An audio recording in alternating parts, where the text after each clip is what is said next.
Oke, kita ada di White Room sekarang. Kita lihat foto kita yang kedua.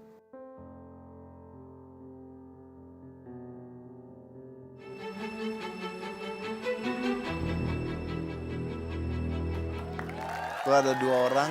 Oke. Lu tau lah itu penjara pasti. Ya itu. Ketangkep di CCTV. Ya. Kalau gue lihat, ya itu penjara. Terus 2 itu penghuni penjaranya. Dia seperti sedang menghampiri petugas yang sedang bertugas. Tapi menurut gue tidak untuk melakukan Kabur. tindakan yang negatif lah. Entah dia kabur atau apa. Ini kayaknya sesuatu yang sering dilakukan lah, rutin dilakukan. Kalau aku lihat dari kepanikannya dia itu lari. Dia lari buru-buru turun ke bawah, pasti ada something ngono loh. Neng di situ tuh ada sesuatu gitu loh. Oke, ini Ini yang peristiwa terjadi sering sebenarnya awalnya ada keributan. Jadi ada keributan.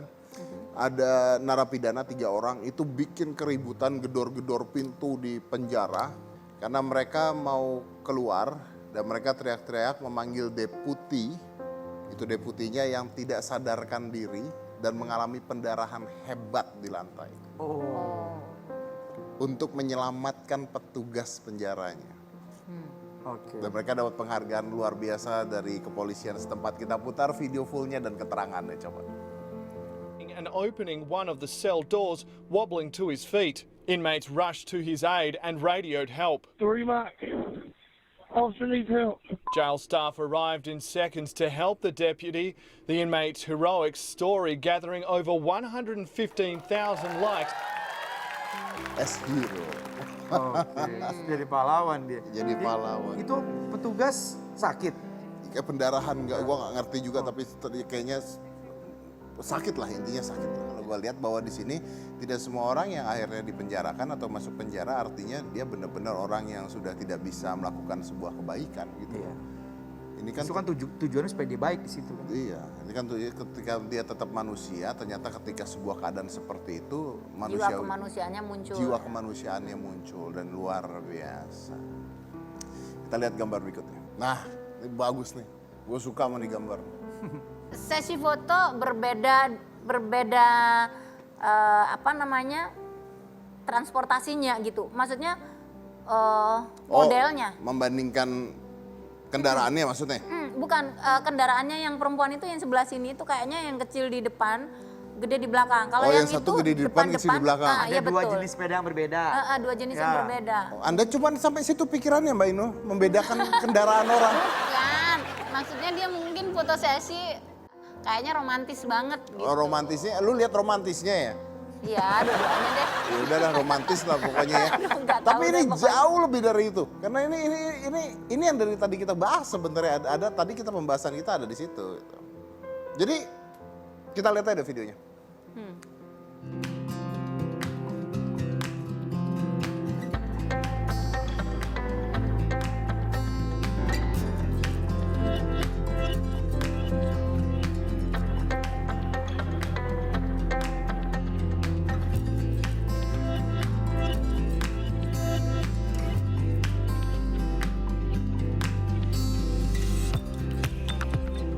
Jadi pasangan ini ya, ini saya bacain lagi. Pasangan ini suami istri namanya adalah Sarah dan Gabriel Krisman.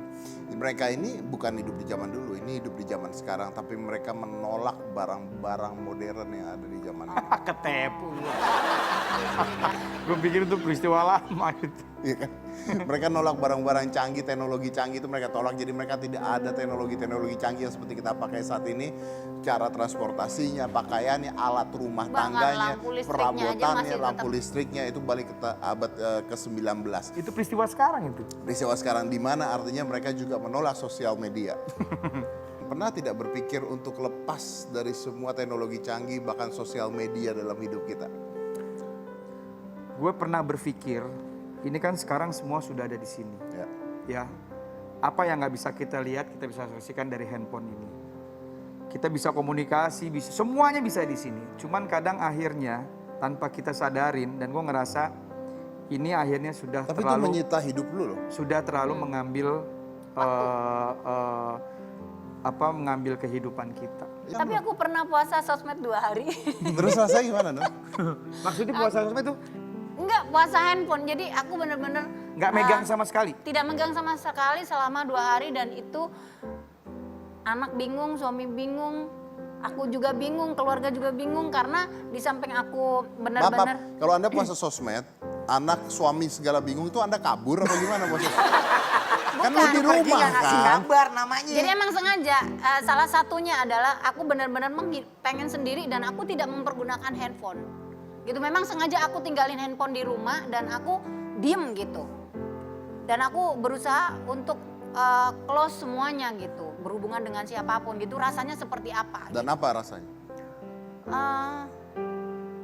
Kayak manusia yang dilahirkan dan tidak tahu harus ngapain gitu. Itu aku. Berarti kehilangan ya? Benar-benar kehilangan, tetapi ada satu sisi di mana aku merasa bahwa ada satu kenyamanan di situ, ada suatu kebahagiaan, ada suatu kebebasan, dan ada suatu kayaknya ada enak banget gitu. Tenang.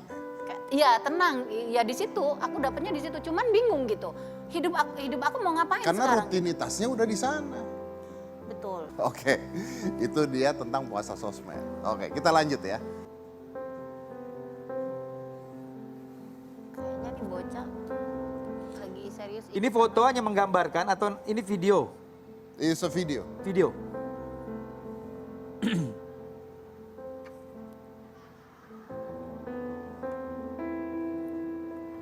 Kayaknya tertuju kepada itu handphone, isinya mungkin sesuatu yang sangat menarik buat si bocah itu hingga ikutan melipir nonton gitu. Apa itu ya?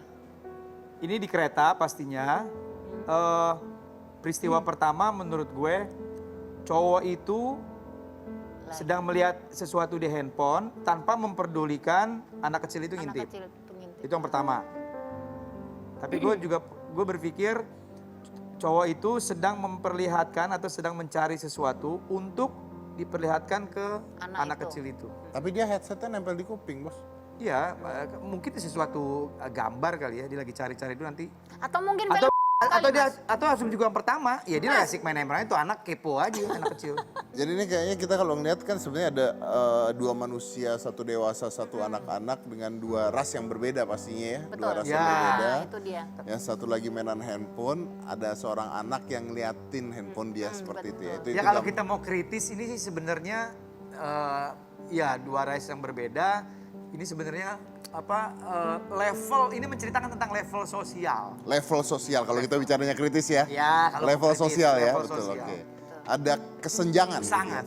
Ada sangat kesenjangan. Sangat, iya. Betul. But the video is really good. Check this out. Visible machinery. These moving parts inside of me. Well, they've been shutting down for quite some time. Tuh kan. Bener kan, ada sesuatu yang menarik hingga si bocah itu nonton. Tapi dan gue yakin akhirnya itu bukan dikasih. Dikasih cuman bukan tuh cowok ngasih Bukan. tuh anak, cuman lu kasih lihat, lu pegang lu lihat. Dipinjemin. Pinjemin. Iya. Dipinjemin untuk nikmatin apa yang dia lihat. That can be a game actually. Iya. Seperti mainan Jadi game ini gitu. anak kecil ngeliat ada orang lagi mainin handphonenya, terus orang itu minjemin handphonenya. Terus yang menarik adalah bahagia anaknya karena bisa main hal tersebut gitu. Ini di mana dan kapan nih? Kalau peristiwa ini belum lama, ini dahsyat ini. Karena kemarin baru aja terjadi hal seperti itu di luar negeri ya. Iya, Iya. karena sekarang eranya anak-anak ketergantungan dengan handphone dan internet karena memang untuk sekolah. Sementara ada sosok anak yang kayaknya bingung lihat handphone, maksudnya penasaran gitu. Iya betul. Ini menarik. Nah ini bisa dari berapa sisi ya? Tadi sisi satu seperti itu, ada sisi satu yang dia niatin kepingin, ada sisi sosialnya, ada sisi kepeduliannya dan sebagainya. Tapi gua nutupnya pakai ini. Kalau tadi benar tadi katanya Ramsi mengatakan bahwa ini kalau kita lihat secara kritis ya kesenjangan sosial juga bisa. Dan kayaknya sekarang itu yang terjadi di semua negara termasuk di Indonesia apalagi di masa pandemi. Gambar ini cuma menggambarkan ternyata begitu mudahnya membuat orang lain bahagia. Bahagia. Iya. cuman minjemin handphone doang, Seneng Saling gitu anak. peduli, Mas. saling peduli. Saling peduli. Pak Indo melihat itu sebuah kepedulian Iya, ya. aku Oke, melihat tapi sebuah intinya kepedulian. itu tadi. Saya mungkin tutupnya begini, apalagi di masa seperti ini, masa pandemi di mana banyak orang sulit, mana banyak orang susah. Mungkin kalau kita sulit untuk bantu orang-orang yang nggak bisa kita lihat, tapi banyak orang di samping kita, di sekitar kita yang butuh sedikit kebahagiaan dan kita bisa berbagi kebahagiaan itu. As simple as that. This is Daddy's Corner. I'll see you. Thank you bro. Asik ya.